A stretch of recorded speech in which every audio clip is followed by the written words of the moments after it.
Masih lagi anda bersama dengan kami di Sejahtera Asia dan kita tak nak buang masa sebab topik yang kedua pun best juga di mana kita akan bercakap mengenai bijak cukai, manfaatkan pelepasan cukai anda dan ramai mungkin yang tak tahu mengenai pelepasan cukai. Jadi kita bersama dengan dua tetamu di mana kita bawakan Encik Vijayan Nagalingam, pengarah negeri LHDM Sarawak dan juga Encik Syahminan Ahmad, penolong pengarah LHDM Sarawak. Selamat pagi dan selamat datang diucapkan. Selamat pagi. Ya, apa khabar anda berdua? Khabar baik. Sihat. Okey, sebelum kita berbincang dengan lebih lanjut lagi, Encik Vijay, mungkin sedikit penerangan ringkaslah yang Encik Vijayan boleh kongsikan tentang topik kita pagi ini iaitu manfaatkan pelepasan cukai anda mungkin. Okey, terlebih dahulu Lembaga Asil Dalam Negeri Sarawak mengucapkan berbilion terima kasih kepada TVS kerana memberi peluang kepada kami dalam membawa satu topik yang menarik selari dengan Jom Klik Asil yang giat dilaksanakan kepada pembayar cukai. So kalau kita lihat dari segi topik pada pagi ini iaitu memanfaatkan pelepasan cukai. Sudah tentunya kita perlu lihat dari segi dua kacamata. Okay. Pertama sekali kalau kita lihat bagaimana pembayar cukai boleh membuat tuntutan pelepasan yang layak dituntut kerana tuntutan pelepasan itu akan menentukan baki cukai ataupun cukai yang sepatutnya dibayar. Kedua, dari segi manfaat kedua kalau kita lihat adalah lebih kepada apabila dia telah membuat tuntutan yang betul, kemudian hari ianya tidak mempunyai sebarang masalah. Dari segi topik pada pagi ini juga, ia sesuai bagi penerangan lebih kepada kalau kita lihat, pembayar cukai ini apabila membuat tuntutan dan sebagainya, dia juga terlibat dengan banyak faktor. Antaranya adalah pertama sekali kalau kita lihat, apakah jenis taksiran yang dipilih untuk ditaksir. Sebagai contoh, adakah dia pilih untuk taksir sendiri, taksiran berasingan dan sebagainya. Tetapi dalam proses menentukan taksiran-taksiran yang berkaitan ini, pelepasan-pelepasan yang dituntut itu akan menentukan keseluruhan cukai yang sepatutnya dibayar. Maka manfaat kepada pembayar cukai adalah bagi memastikan mereka menuntut pelepasan-pelepasan yang layak dituntut yang telah dibelanjakan pada tahun 2022. Okey, so jadi tadi Encik Vijay ada sebutkan yang mengenai pelepasan cukai ini bergantung kepada pembayar cukai itu sendiri. Jadi mungkin Encik Vijay, Tuan Vijay boleh kongsikan tips untuk bantu pembayar cukai ini agar mereka dikenakan cukai pada kadar yang berpatutan. Satu soalan yang menarik kalau kita lihat kepada tips yang kita boleh kongsikan. Secara asasnya, seseorang yang mempunyai pendapatan yang tinggi, dia akan selari dengan cukai yang dikenakan. Tetapi dalam memilih apabila mengemukakan borang nyata cukai pendapatan secara e-filing, pembayar cukai mempunyai pilihan sama ada dia memilih secara taksiran sendiri ataupun secara taksiran berasingan.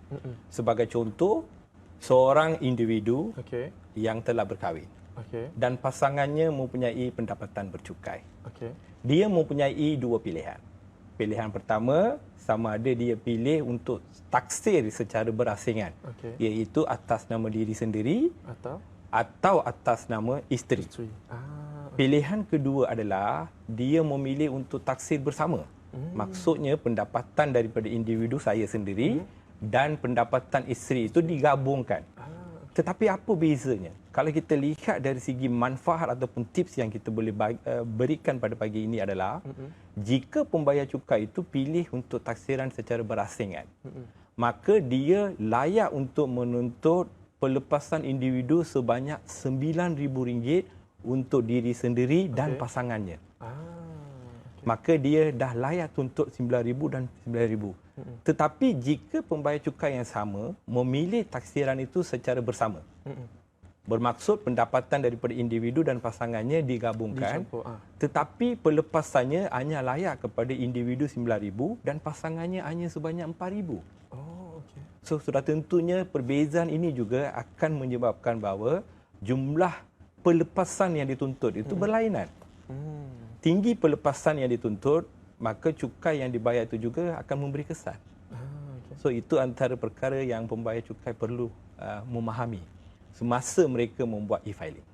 Itu sebenarnya pelepasan cukai untuk pasangan ada lagi daripada cukai kanak-kanak. Betul. Banyak lagi sebenarnya. Ya, saya kira lepas ni mungkin lepas mereka yang menonton, penonton-penonton yang menonton ni, mereka mungkin akan update balik dalam sistem. Yes. Mereka akan ada dalam sistem. Jadi kita nak tanya kepada Cik Syaminan pula. Okay. Cik Syaminan, seperti yang dikatakan tadilah, ada beberapa cara untuk penjimatan cukai ataupun cukai yang berpatutan, yang patut dibayar. Mungkin bagaimana pula dengan penjimatan cukai melalui pelepasan anak ini? Mereka yang dah ada anak ni. Okay. Terima kasih kepada soalan tu. Untuk pembayar cukai yang mempunyai anak, di mana kita juga memberikan pelepasan cukai untuk setiap bilangan anak. Ya, setiap seorang anak tu layak untuk dikecualikan cukai bagi mereka yang dikenakan cukai. Ya. So mungkin Jessica, selepas ini bila kita hantar borang tu, seorang anak tu mungkin boleh mengurangkan cukai yang kita kena. Contohnya untuk seorang anak, jika anak itu berumur 18 tahun ke bawah, seorang anak tu layak diberikan pelepasan cukai sebanyak RM2,000. Ya. Dalam setahun kan? Setahun, tahun taksiran yang sama. Dan jika anak itu melanjutkan pelajaran ke peringkat diploma ke atas, ya, ke peringkat tertiary yang lebih tinggi, kita naikkan lagi jumlah anak tu menjadi RM8,000. Bayangkan kesan cukai yang kita akan dapat kepada pembayar cukai dia. Bukan ia sesuai dengan topik hari ini, iaitu ia sangat memberi manfaat kepada pembayar cukai itu sendiri. Ya. Jadi yang pelepasan cukai ke atas yuran taska anak berumur 6 tahun dan ke bawah pula bagaimana? Okey. Itu pun salah satu inisiatif kerajaan yang diperkenalkan untuk memberikan manfaat kepada pembayar cukai, di mana kita tadi dah pelepasan anak kan. Okey. Untuk zaman sekarang ni, ya, kebanyakan ibu bapa, ya, penjaga menghantar anak ke taska ataupun pusat asuhan kanak-kanak yang kita panggil tadika ataupun tabika. Jadi setiap anak yang dihantar tu, kita akan memberikan pelepasan kepada bilangan RM yang telah dibelanjakan. Contoh dekat sini kita berikan RM3,000 untuk setiap belanja. Akan tetapi pelepasan ini hanyalah untuk kepada ibu atau bapa sahaja. Itu beza dia dengan bilangan anak tadi. Menarik. Ya. Okey. Dan bagaimana pula Encik Vijay, apakah pelepasan cukai yang dibenarkan untuk tahun taksiran 2022? Okey, untuk tahun 2022 lebih kurang ada 21 jenis potongan dibenarkan sebagai pelepasan cukai. Tetapi secara umumnya kalau kita lihat kepada 21 potongan ini, jumlah potongan ini dikategorikan kepada 4 bahagian besar. Iaitu pertama sekali kalau kita lihat kepada pelepasan individu. Kedua, dia di bawah kategori pelepasan gaya hidup, perubatan dan peralatan yang berkaitan. Ketiga adalah berkaitan dengan pelepasan anak.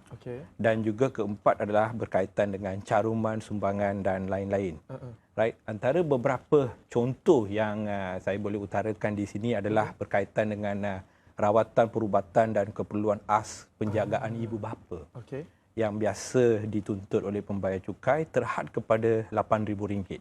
So kalau kita lihat dari segi tuntutan kepada perubatan rawatan ibu bapa yang layak, termasuklah kalau kita lihat rawatan, perubatan dan juga perkhidmatan penjagaan yang diperuntukkan oleh rumah penjagaan, rawatan pergigian yang dihadkan kepada mencabut gigi ataupun untuk menambal gigi dan juga untuk membersihkan karang gigi. Tidak termasuk rawatan kosmetik. So pembayar cukai layak menuntut sebanyak RM8,000. Selain daripada itu, antara yang kalau kita lihat trend sekarang, ramai juga pembayar cukai terlibat dalam tuntutan sebagai contoh ujian saringan COVID-19 19. So kalau kita lihat situ, dia juga layak, sekiranya termasuk pembelian kit tu, pembayar cukai layak untuk menuntut terhad kepada RM1,000. So antara berita yang gembira juga kami ingin nak sharekan di sini, kita tahu bahawa skim simpanan pendidikan nasional ataupun dikenali sebagai SSPN ini tuntutannya terhad kepada RM8,000. baru-baru ini antara berita gembira yang diumumkan oleh kerajaan adalah pembayar cukai kerajaan mengumumkan bahawa SSPN ini dilanjutkan sehingga tahun 2024. Maka selain pembayar cukai juga menuntut pada tahun ini, mereka juga boleh membuat perancangan bagi tahun 2023 dan 2024 bagi mereka melayakkan membuat tuntutan sebanyak RM8,000. So itu adalah antara pelepasan-pelepasan yang pembayar cukai yang boleh tuntut. Sebenarnya banyak pelepasan cukai dan juga ada juga pelepasan kita bercakap manfaat berupa barangan lah, seperti kita sendiri Jess sebagai majikan kita ada pelepasan bukan cukai daripada segi manfaat pergigian seperti Encik Vijay maklumkan dan juga bil handphone dan banyak lagi. Jadi kita nak berehat sebentar. Selepas ini kita akan tanyakan banyak lagi soalan kepada Encik Vijay dan juga Encik Syahminan. So kita kembali selepas ini hanya dalam Sejahtera Asia.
Setiap warga negara yang layak perlu membayar cukai, tidak kira makan gaji atau berniaga. Anda boleh mendaftar nombor cukai pendapatan dengan mudah secara dalam talian. Bagaimana? Mudah saja. Cuma perlu layari mytax.hasil.gov.my. Pendaftaran nombor cukai, semakan nombor PIN, pendaftaran kata laluan dan seterusnya kemudahan e-filing, semuanya boleh dilakukan dengan mudah di sini. Apa sahaja perkara berkaitan percukaian boleh dibuat menerusi mytax.hasil.gov.my. Benda boleh online, buat apa nak susah-susah? Ayuh, bersama membangun negara.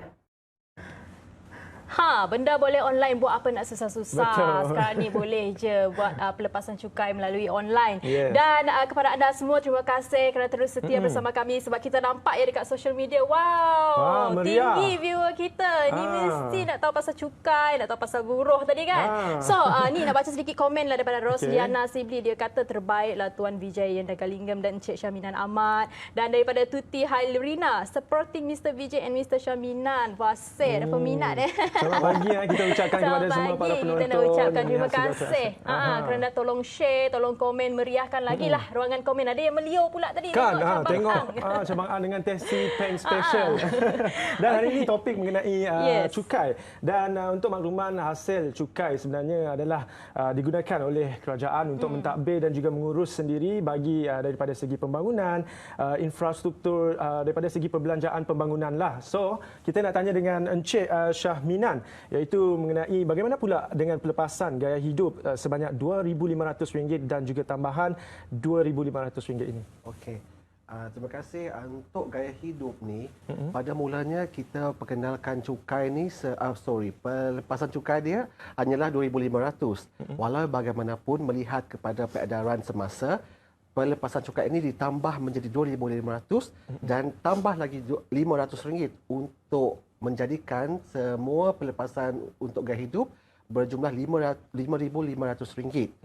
Jika kita membeli barangan gadget seperti telefon pintar dan juga kalau tak silap pada zaman COVID tu banyak ya kita menggunakan kaedah PDPR semasa di rumah dan oleh yang demikian pelepasan ini diperkenalkan untuk menyokong pembayar cukai untuk mengurangkan cukai di mana total untuk kita gunakan perbelanjaan mengurangkan cukai ini pelepasan ini kita beri sebanyak RM5,500.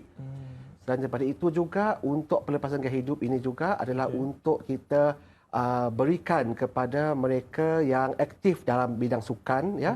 Contohnya kita join marathon ya, yuran-yuran sukan pertandingan tu memang kita boleh masukkan dalam pelepasan gaya hidup. Sebab sekarang ni setiap gadget tu mestilah dengan bil internet. Bayangkan satu rumah tu, satu isi rumah tu mempunyai pembayar cukai di kalangan ibu bapa ya. Walaupun ibu bapa dikenakan cukai, manfaat pelepasan yang kita boleh kongsikan dekat sini kita berikan melalui gadget, contohnya iPad, ya, any kind of electronic devices yang mana kita kira per isi rumah, macam itu. Tapi kita kembali kepada jumlah dia terhad kepada RM5,500. Ini lagi satu info yang menarik sebenarnya. Saya kira ramai yang tak tahu mengenai info ini. Dan bagi pelepasan cukai di bawah perbelanjaan pelancongan domestik ini, adakah homestay diambil kira sebagai pelepasan cukai? Untuk soalan ini memang kita gemar melancong. Betul. So oleh yang demikian saya mohon kepada pembayar cukai di luar sana tu mulalah mencari riset-riset yang berkaitan di mana walaupun kita melancong, kadang-kadang kita memilih untuk tinggal, menginap di hotel-hotel 5 bintang, 4 bintang dan sebagainya. Walau bagaimanapun, pelepasan cukai ini untuk perbelanjaan domestik diluaskan kepada homestay-homestay orang kata ya, yang berdaftar dengan MOTEC, ya, Pesuruhjaya Pelancongan, di mana kita boleh semak semasa kita nak tempah tu, tengok dulu tempat tu berdaftar ke tidak dengan MOTEC, dan kita searchlah dekat Google tu, kita tengok kalau dia berdaftar tu, then kita boleh tuntut sebanyak RM1,000. Yang ini dimasukkan di dalam negara ataupun di luar negara? Di dalam negara. Di dalam negara. Dia dipanggil pelepasan cukai domestik. Sebab kita nak rancakkan lagi ekonomi dari segi pelancongan domestik kan. Lepas tu selain daripada itu, bukannya bil yang menginap tu yang dikenakan. Contohnya kalau kita pergi ke pusat peranginan yang mengenakan bayaran dari segi taman permainan, yang dengan pakej makanan minuman itu pun layak sekali. Oleh yang demikian, nasihat saya cari kembali resit sebelum kita menghantar borang cukai untuk tahun ini. Betul. Dengar Jess kan suka melancong, kena simpan resit. Tau, RM1,000 boleh claim. Okey, soalan ini diajukan kepada Cik Vijay. Bercakap mengenai pelancongan kan tadi, kita tertarik sebenarnya dengan langkah Lembaga Hasil Dalam Negeri LHDN untuk mempertahankan tindakan sekatan perjalanan terhadap individu yang culas membayar cukai. Ia menyifatkan ia sebagai suatu tindakan berbentuk keadilan kepada golongan yang patuh dalam melaksanakan tanggungjawab tersebut mengikut jadual, betul? Memang betul. Kalau kita lihat balik kepada orang yang suka melancong ini, dia adalah juga sebagai satu pendidikan dan juga kesedaran kepada pembayar cukai. Betul. Dalam urusan melancong itu, kita juga meletakkan kesedaran kepada pembayar cukai, tanggungjawab untuk menjelaskan cukai kepada negara. So dalam urusan ini, dia juga bila kita lihat seseorang pembayar cukai sebelum merancang sebarang pelancongan ataupun ingin membuat melancong ke luar negara, semak balik sama ada mereka terlibat dalam sekatan perjalanan ke atas baki cukai yang belum diselesaikan. Mereka boleh semak di dalam MyTax ataupun di dalam laman web Jabatan Imigresen Malaysia sebelum mereka membuat sebarang susun atur berkaitan dengan program pelancongan. Bagi mereka yang disenaraikan di bawah sekatan tersebut, jangan panik, kita sedia membantu. Hubungi pejabat Lembaga Hasil Dalam Negeri Sarawak untuk kita membantu, dan kita berbincang bagaimana kita boleh mengatur semula dari segi bayaran dan sebagainya, sebab kita juga akan mendengar apa isu-isu yang berbangkit ataupun masalah yang dihadapi oleh pembayar cukai, dan akan memperalusi sekatan perjalanan tersebut. Sebenarnya kalau kita lihat, ia juga menjadi platform kepada pembayar cukai melihat semula kedudukan cukai mereka sebelum mereka membuat perancangan berkaitan dengan pelancongan. Betul.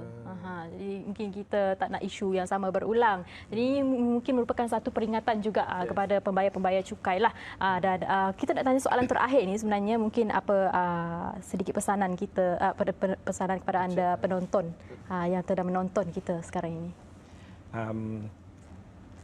E-filing, jom klik hasil sedang berlangsung. Kalau kita lihat sehingga pada 30 April, pesanan kami jangan tunggu sehingga sahat-sahat terakhir. Gunakan platform ini, ambil peluang, kemukakan e-filing dengan segera. Sekiranya perlukan bantuan, kita sedia membantu dan sedia mengajar, bukan mengejar. So dalam platform ini, pembayar cukai juga boleh menghubungi Hasil Care Line di talian 0389 111 000 sekiranya mereka perlukan penjelasan lanjut. 0389 111 000. Boleh lihat di kaca TV anda mengenai jom klik hasil e-filing. Dan bagaimana pula pesanan daripada Encik Syahminan kepada para penonton? Bagi saya, macam saya katakan tadi, berbalik kepada topik kita hari ini, manfaatkan kepada pembayar cukai kat luar sana tu. Jadi sebelum kita menghantar borang nyata secara elektronik, macam yang Tuan Bijayan katakan tadi, kita cari semua semua risit-risit perbelanjaan. Sekarang ni risit-risit pun dah senang, bukan dalam bentuk manual tapi dalam bentuk PDF ataupun elektronik. Kita simpan, dan mana sebelum kita tengok cukai tu dikenakan, mungkin peluang untuk tuan-puan yang kena cukai ni mungkin menggunakan cukai dari tahun sebelumnya. Yang mana lebihan tu kita boleh gunakan untuk merancangkan ekonomi negara. Terima kasih. Dan terima kasih juga kepada penonton-penonton kita, sebab kita nampak komen-komen dekat sini daripada Mazlan. Dia kata penerangan yang mudah difahami. Semangat Katok Maulah e-filing katanya. Dan juga banyak juga pelepasannya. Baru tahu pasti bantu jimat cukai akhwat. Baru tahu kan? Banyak boleh jimat kita dekat sini dekat cukai ni. Jadi terima kasih lagi sekali kita nak ucapkan kepada Mr. Vijay dan juga Syahminan kerana sudi berkongsi info-info ini. Dan kepada anda semua, Sejahtera Asia pada hari esok ada lagi 7.45 hingga 9 pagi. Dan jangan lupa untuk mengikuti sosial media kami kerana kami akan membawakan kepada anda perkembangan-perkembangan semasa dan juga isu-isu semasa yang akan kami bawakan di platform sosial media Sejahtera Asia dan juga TVN. Dengan itu kami mengundur diri daripada Inspirasi. Kami cetuskan Inovasi. Bye-bye.